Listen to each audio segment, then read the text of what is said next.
Fala, galera! Tudo bem com vocês? Hoje a gente vai mergulhar num universo cheio de mistério, suspense e fantasmas. Que legal! Mas com um toque especial, a gente vai direto pra Rússia desvendar os contos góticos russos. Interessante. Preparem-se, porque a gente vai se deparar com temas profundos como a morte humana e o bem e o mal, tudo isso com uma pitada da cultura e história russa. É verdade. E aí, o que acha? Eu acho ótimo. Adoro a literatura russa. Quarto cheio, né? É quem gosta de suspense e terror. Sim, pode esquecer aqueles castelos assombrados da Inglaterra, viu? Porque o gótico russo tem uma atmosfera única. É as paisagens vastas da Rússia, o folclore cheio de criaturas místicas e a história turbulenta do país criam um cenário perfeito para essas histórias de arrepiar. Nossa, que demais. É de arrepiar. E olha só, a gente vai explorar 3 tipos de contos. O conto de terror puro que te deixa sem fôlego. O conto de fundo histórico que mistura fatos reais com elementos sobrenaturais. E a paródia dos escritos góticos que brinca com os clichês do gênero. Nossa, que legal. Adoro essa mistura de gênero. É bem interessante. Para começar, a gente vai falar de um dos grandes mestres do gótico russo, Sim. Nikolai Gogol. Uhum. No conto O Retrato, ele nos apresenta um jovem pintor que de repente encontra um retrato misterioso. A partir daí a gente acompanha a obsessão dele por essa obra de arte e a busca desenfreada por riqueza e reconhecimento mesmo que isso curte a sua alma. Nossa, que interessante. É tipo um Fausto da pintura, né? Exatamente. Que demais. É bem por aí. E o Gogol, ele não alivia nas descrições, né? Não, alivia. Ele coloca a gente dentro da mente perturbada do pintor. A gente sente a angústia, a paranoia, a decadência física e mental dele. É verdade. Dá até pra sentir o peso daqueles olhos do retrato te observando. É verdade. Eles usam linguagem bem Nossa. forte, né? Para colocar dentro da história. Sim, é impressionante como ele consegue criar essa atmosfera tão densa Isso. só com palavras. O que é fascinante em Retrato é que Gogol usa a história para criticar a sociedade da época, né? Ele coloca o dedo na ferida da ambição desenfreada da busca pelo sucesso a qualquer custo. É como se ele dissesse, olha só o que acontece quando a gente coloca o dinheiro e o status acima de tudo. É uma crítica bem atual, né? Super atual. A gente vê isso o tempo todo, né? Totalmente. Essa busca desenfreada por fama, por dinheiro, sem escrúpulos. É verdade. Mas mudando de história, É. vou falar de vampiros. Opa! Mas calma, esqueçam o glamour dos vampiros de Hollywood. Em A Família do Vordalak, de Alexei Tolstói. Os vampiros são criaturas assustadoras e arrepia a espinha. Nossa, adoro vampiros. Imagina, você só tá numa vila remota no meio da neve e descobre que a sua família foi transformada em vampiros. Te perdeu só. É de arrepiar. O Tolstói usa essa figura do vampiro, Sim, tá bom. tão presente no folclore russo, para falar do medo, do desconhecido, daquilo que tá fora do nosso controle. É verdade, o medo do outro, né? Daquilo que a gente não conhece, é um tema É universal. um teor psicológico de primeira. A gente fica o tempo todo naquela tensão, desconfiando de todo mundo. Que agonia. Aliás, essa desconfiança, o medo da traição também são temas recorrentes na história da Rússia, né? Com certeza. A história da Rússia, com suas guerras, revoluções, conspirações, com certeza influenciou a literatura. É verdade. Mas vamos mudar um pouco o clima. Vamos! Tá um pouco de humor negro. Opa! E o Dostoiévski, que se cuide. Em Búbico, a gente encontra um escritor meio bêbado que vai parar num cemitério Eita! e começa a ouvir os mortos conversando. Que isso? E que conversem. E... Dostoiévski usa o humor negro para criticar a sociedade da época, mostrando a hipocrisia, a mesquinharia das pessoas. Ai, que doideira! Ei, É genial! Os mortos falando? Falando, que medo. E o que eles falam é de morrer de rir. Por mim. É um programa mal da vida? Programa dos vivos. Isso. É uma crítica social, caramba, mas com muito humor negro. que loucura. É É. Dostoiévski, né? É. Ele sempre te faz pensar, É verdade. mas ao mesmo tempo te diverte. É um mestre? É impossível não rir, mas ao mesmo tempo a gente fica pensando, será que a gente também é assim tão hipócrita quanto esses mortos? É verdade, é uma pergunta que fica, né? Fica. Será que a gente só fala a verdade depois que morre? Pois é. Complicado. Mas pra finalizar essa primeira parte da nossa jornada, Hum. a gente precisa falar de Anton Chekhov. Em O Monge Negro, o Chekhov nos leva para o mundo da mente humana. Interessante. A gente acompanha um professor que começa a ter visões de um monge negro. Mas será que é real, fruto da imaginação dele? Boa pergunta. O Chekhov é mestre em criar suspense e nos deixar em dúvida. Ele é mestre nisso. A gente fica o tempo todo questionando a sanidade do personagem. A nossa própria sanidade. Verdade. Fica pensando, será que eu também estou vendo o monge?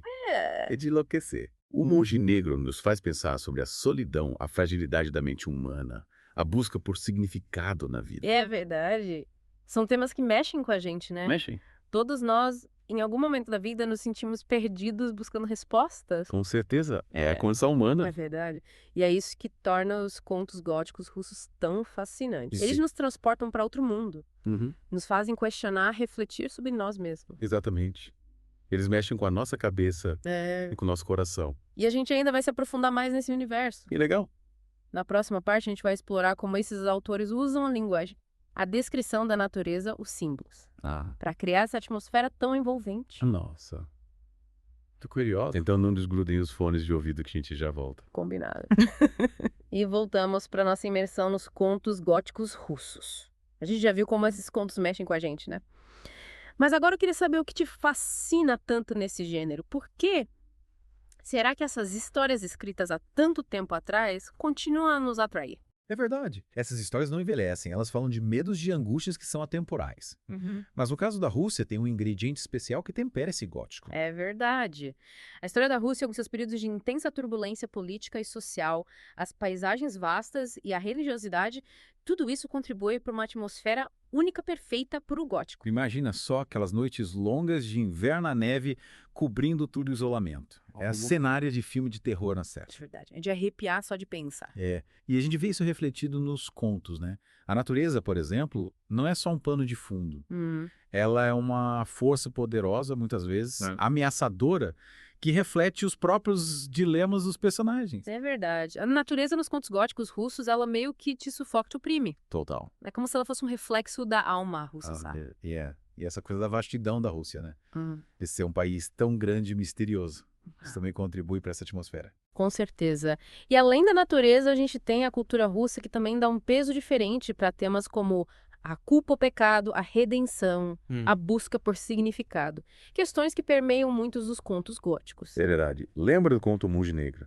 A floresta, o campo de centeio, tudo contribui para aquele clima de mistério e opressão.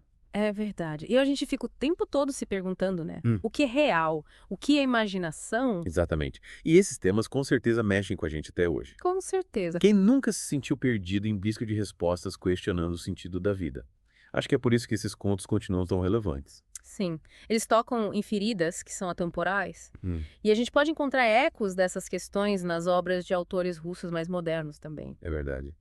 E, por falar em autores, você mencionou Ivan Turgenev antes de começarmos a gravar. Ah, sim. O que você acha da obra dele? Turgenev é outro mestre do gótico russo. No conto Aparição, ele nos leva para uma noite escura e chuvosa, onde um homem se depara com uma aparição fantasmagórica. Mas o que me intriga nesse conto é que ele nos deixa em suspense. O tempo todo essa aparição é real ou é só a culpa do personagem se manifestando? É como se a gente estivesse dentro da mente do personagem, né? Vivendo os medos dele e a paranoia. Exatamente. E Turgenev usa a linguagem de um jeito que nos prende na história. A descrição da noite da chuva dos páscoas se aproximando é de arrepiar. Nossa, que medo! É de arrepiar. E a gente fica pensando o que aconteceria se a gente se deparasse com uma aparição. Como reagiríamos? Essa é a beleza do gótico russo. Ele nos tira da zona de conforto, nos faz questionar a realidade da nossa própria sanidade, os nossos medos mais profundos. Nossa! É uma viagem, tanto.